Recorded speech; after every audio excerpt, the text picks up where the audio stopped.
नमस्कार, मैं हूं निकिता और आप देख रहे हैं सत्य हिंदी। एक नजर डालते हैं अब तक की सुर्खियों पर। महाराष्ट्र के उप मुख्यमंत्री अजीत पवार की प्लेन क्रैश में मौत। लियर जेट 45 XR का एक और विमान 2023 में हुआ था क्रैश। दुर्घटना को लेकर उठने लगे कई सवाल। ममता बनर्जी ने की सुप्रीम कोर्ट की निगरानी में जांच की मांग। शिंदे बोले विमान दुर्घटना की जांच होगी। इंडियन एक्सप्रेस की एक रिपोर्ट के मुताबिक महाराष्ट्र के उप मुख्यमंत्री अजीत पवार की मौत वाले विमान हादसे के बाद यह सामने आया है कि उसी चार्टर ऑपरेटर VSR एविएशन का एक और लियर जेट 45 XR करीब 28 महीने पहले यानी सितंबर 2023 में मुंबई एयरपोर्ट पर खराब मौसम में लैंडिंग की कोशिश करते समय क्रैश लैंड हो गया था। AAIB रिकॉर्ड के मुताबिक विशाखापट्टनम से मुंबई आ रहा 14 साल पुराना लियर जेट 45 VT-TBL भारी बारिश और कम विजिबिलिटी में रनवे पर उतरते समय दुर्घटनाग्रस्त हुआ था। हालांकि उसमें सवार सभी 6 लोग बच गए थे। उस हादसे में विमान 2 टुकड़ों में टूट गया और आग भी लगी थी। इस मामले को लेकर अब कई सवाल उठने लगे हैं। पत्रकार आवेश तिवारी ने भी सोशल मीडिया प्लेटफॉर्म X पर यही दावा करते हुए लिखा है कि जिस लियर जेट 45 XR विमान से यह हादसा हुआ वह पहले भी सितंबर 2023 में मुंबई एयरपोर्ट पर गंभीर दुर्घटना का शिकार हो चुका था, जिसमें 3 लोग घायल हुए थे। उन्होंने इस मामले से जुड़ी एक रिपोर्ट भी अपने ट्वीट में शेयर की है। आवेश तिवारी ने लिखा कि तमाम खामियों के शिकार इस सीरीज के विमान को फिर से उड़ान की अनुमति कैसे दी गई, किसने दी, DGCA क्या कर रहा था। उन्होंने कहा कि जो जानकारी मिल रही है, जिस ऑपरेटर VSR वेंचर्स का यह जहाज था वह पुराने रद्दी किस्म के विमानों को भी VIP ड्यूटी में लगवाती रही है। उन्होंने बताया कि दिल्ली के महिपालपुर में इसका ऑफिस है। कई बार फोन कर चुका हूं, न इसका मालिक कैप्टन रोहित सिंह अपना मोबाइल उठा रहा, न इसके ऑफिस का कोई बंदा फोन उठा रहा। आवेश तिवारी ने कहा कि अजीत दादा की मौत की सही जाँच बहुत जरूरी है। महाराष्ट्र के उप मुख्यमंत्री और NCP नेता अजीत पवार को ले जा रहा एक प्राइवेट चार्टर्ड विमान बुधवार 28 जनवरी की सुबह करीब 8:45 पर बारामती एयरपोर्ट पर आपात लैंडिंग के दौरान क्रैश हो गया, जिसमें विमान में सवार सभी लोगों की मौत हो गई।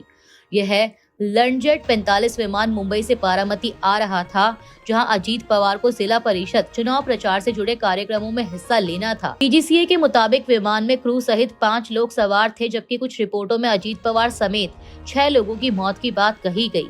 विमान रनवे के किनारे जाकर टकरा गया और आग की लपटों में घिर गया। प्रत्यक्षदर्शियों के अनुसार लैंडिंग के समय जोरदार धमाका हुआ और फिर कई विस्फोट हुए।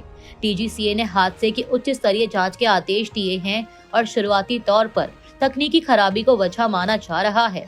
हादसे के बाद बारामती एयरपोर्ट पर सभी उड़ानें रोक दी गई और पूरे इलाके को सील कर दिया गया है। विपक्षी नेताओं ने हादसे की गहन जांच की मांग की है। पश्चिम बंगाल की मुख्यमंत्री ममता बनर्जी ने सबसे ज्यादा जोरदार तरीके से सुप्रीम कोर्ट की निगरानी में जांच की मांग की। उन्होंने पत्रकारों से बात करते हुए कहा कि यह बहुत सदमे वाली खबर है। अजीत पवार आज सुबह प्लेन क्रैश में मर गए। देश में लोगों की सुरक्षा नहीं बची है, राजनीतिक नेताओं की भी नहीं। मैंने कुछ दिन पहले सोशल मीडिया पर पढ़ा था कि अजीत पवार बीजेपी छोड़कर वापस शरद पवार की NCP में लौटने वाले थे। ऐसे में यह हादसा संदिग्ध लगता है। ममता बनर्जी ने आगे कहा कि सिर्फ सुप्रीम कोर्ट पर ही भरोसा है, बाकी सभी एजेंसियां खरीदी जा चुकी हैं या समझौता कर चुकी हैं। जांच सुप्रीम कोर्ट की निगरानी में होनी चाहिए ताकि सच सामने आए।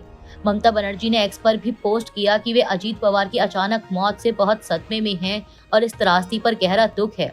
उन्होंने पारदर्शी और पूरी जांच की मांग की। अजीत पवार की विमान हादसे में हुई मौत के बाद राजनीतिक हलकों में हलचल तेज है। ममता बनर्जी के अलावा कई अन्य नेताओं ने भी पूरी और निष्पक्ष जांच की मांग की है। कांग्रेस सांसद गौरव गोगोई, RJD प्रमुख लालू प्रसाद यादव और वंचित बहुजन अघाड़ी के नेता प्रकाश अंबेडकर ने शोक जताते हुए जवाबदेही की बात कही। कांग्रेस अध्यक्ष मल्लिकार्जुन खड़गे ने कहा कि हम इस दुर्घटना की जांच की मांग करेंगे। यह बहुत दुखद घटना है। अजीत पवार की असमय मौत हो गई। एक मेहनती इंसान के चले जाने से हम सब सदमे में हैं।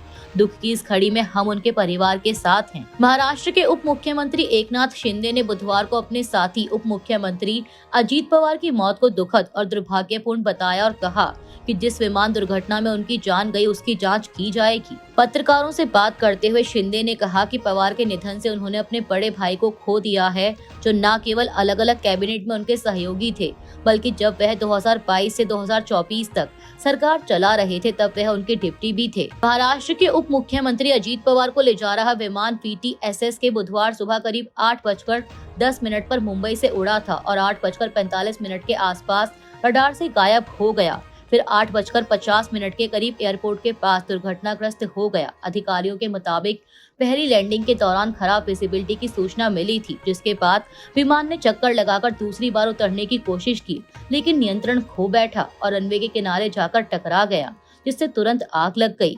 विमान में अजीत पवार, उनका PSO, एक अटेंडेंट और 2 क्रू मेंबर सवार थे।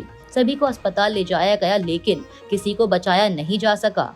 TGC और जांच एजेंसियां फ्लाइट डेटा और मौसम रिपोर्ट की जांच कर रही हैं। महाराष्ट्र के उप मुख्यमंत्री अजीत पवार की विमान हादसे में मौत पर NCP नेता और उनकी बहन सुप्रिया सुले ने गहरा दुख जताते हुए खुद को तबाह बताया।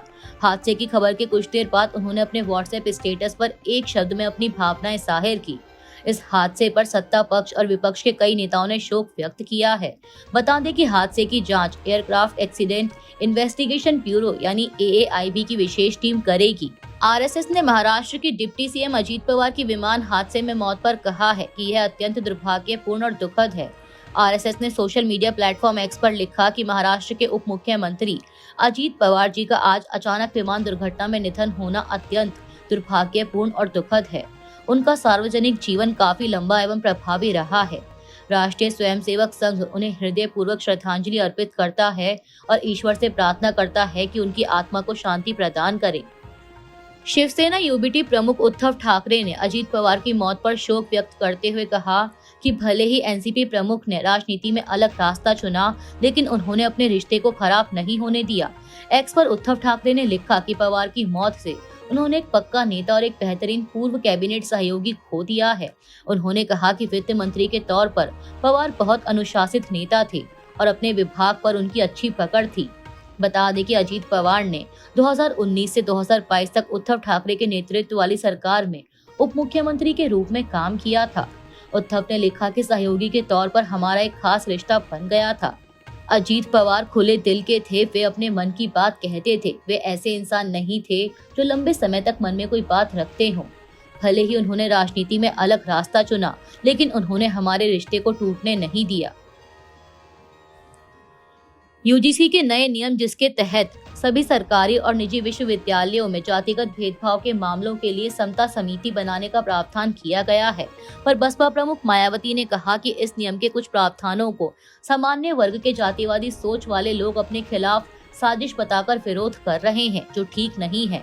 मायावती ने यह भी कहा कि ऐसे नियम बनाने से पहले सभी पक्षों को विश्वास में लेना चाहिए था, ताकि देश में सामाजिक तनाव न बढ़े। प्रयागराज के संगम पर लगे माघ मेले में ज्योतिष पीठ के शंकराचार्य स्वामी अभिमुक्तेश्वरानंद सरस्वती और प्रशासन के बीच चला आ रहा 10 दिन का विवाद बुधवार 28 जनवरी को खत्म हो गया, जब उन्होंने बिना गंगा स्नान किए ही प्रयागराज छोड़ने का फैसला किया और अपना अनशन तोड़ दिया।